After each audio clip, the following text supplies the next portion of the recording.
ese mi choro sala, güey. Ay, sala y la y un moroso, y el maposo. Sala y la tiene cartel de guapapos, abeja y saliva y sala. Sala y la tiene cartel. Alejandro, you're well known in Chile for having arrived to a much fresher style of wine with higher acidity, but also making it in one of Chile's warmest valleys in Colchagua. How did you manage to achieve that? And what are the secrets of cool wines in Chile's warm valleys? Well, probably there are two things that are the most important to work on the vineyard. One of them is trying to have very low nitrogen status in the soil, so that's why we use a lot of cover crops. We can take off the nitrogen out of the soil, and then also taking control of the irrigation. That's why the cover crops are very important, so they take out the water of the soil, so you can take control of the irrigation very early in the season. Obviously, there's also some reasons in the varieties that you're using. We were working a lot with varieties like Cabernet Franc, like Malbec. Well, probably the most difficult variety to work with in terms of very early harvest to get that acidity and low alcohol is Carmenere. But when you take control of the irrigation and you have very low nitrogen status, you can get ripe fruit very early in the season. So that's why we could do that since 2007, which was the first vintage that we make those early harvests. And I can tell you that probably 2009 was the warmest harvest in the last 20 years here in Chile, and we were able to pick the grapes, Cabernet Franc and Carmenere, at the end of February, which is very amazing, yeah. But we did, and all those grapes were into the best wines that we made that year, in 2009. So probably nitrogen, the irrigation, take control of the irrigation very early in the season. They're the key words and the key things to do. And what varieties work best then in Colchagua, in Curicó, in these central valleys? If you can control the irrigation and the nitrogen, is there a limit? Can you make anything? Probably you can make anything. Any of the traditional varieties that you're using here in Chile. Probably with any of those you can make very fresh wines and low alcohol wines. Actually, I'm doing the winemaking with Tempranillo, with Carignan also, and I'm being able to make wines like that. So it's probably more of be very like. You have to dare to do that. The early harvest, there are a lot of winemakers that they don't really believe in that. I really believe that there's no reason to have the grapes after veraison more than 50 or 52 days after that. Great. And that makes a lot of difference in terms of aromas and levels of alcohol, potential alcohol. So.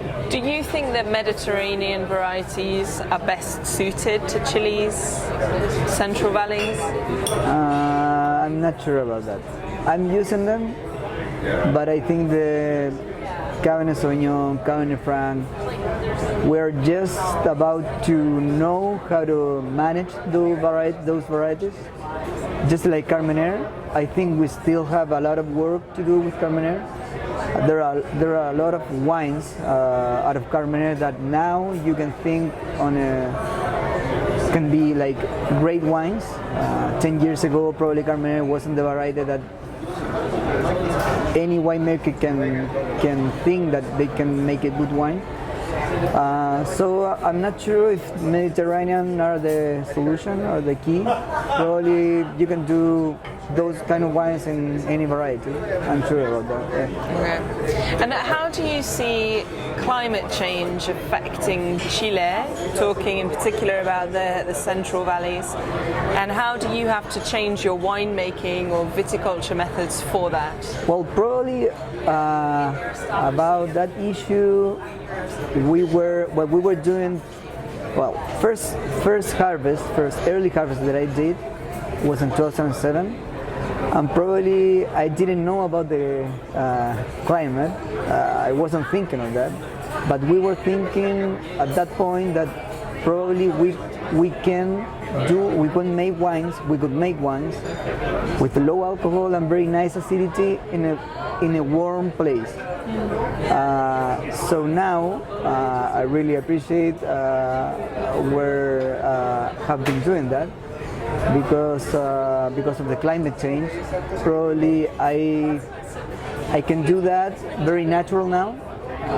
I can do early harvest. I can have wines. I can make wines with very fresh, nice acidity, natural acidity. I don't correct anything. So I don't know if the climate change make the difference in 2007 for me, but now I really appreciate that I did that. But anyway, I think since now probably south from the southern part of Chile would be a key place for the climate change in terms of variety, the place, and the wines that you want to make. And I mean, do you think that the south of Chile is the future of Chilean wine, or where do you see the future? I'm not sure if it's the future, but probably the central part of Chile would be making wines for, I don't know, for in the future anyway. Great wines also. There's I don't know, a lot of terroirs that you can really think that there are great wines, very, I don't know, iconic wines in world wine, I mean, quality. But probably the south of Chile would be the future for new project, for probably new varieties, the new style of winemaking that we were having now. Probably it's a very good place to start the project. I would do that if I would be starting. Probably I would do my project over there. Great, and there's been a lot of exploration into different valleys of Chile and new vineyards along the coast, up in the north, far in the south. But in your projects, you've always perhaps revalued some of the central valleys like Curicó, like Colchagua, and tried to give it a new interpretation. How important do you think it is to look back to the most traditional valleys of Chile? Well, always you have to look back probably to the traditional part of the winemaking in Chile. There's a lot of things that you can rescue from there. But it's very important to have your look in the future. Probably, if you look in the future, probably the new places, the coast or even the Andes or in the south, probably would be like a very, the motivation to make wines over there, they're very strong for me at least. But I always look back, and always I like to talk with people that were making wines in the traditional way, traditional part of Chile. It's very rich to talk and to do wines, to know how to do. They do wines over there, so it's very important. But it's very important to have the look in the future. I think the south, the coast, the Andes, with new varieties and new style of winemaking would be probably the future of the industry here in Chile. Super. And what is exciting about being a winemaker in Chile today? Probably that you have a lot of things to do.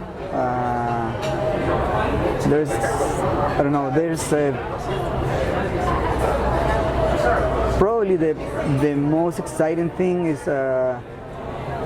look in all the things that you can make.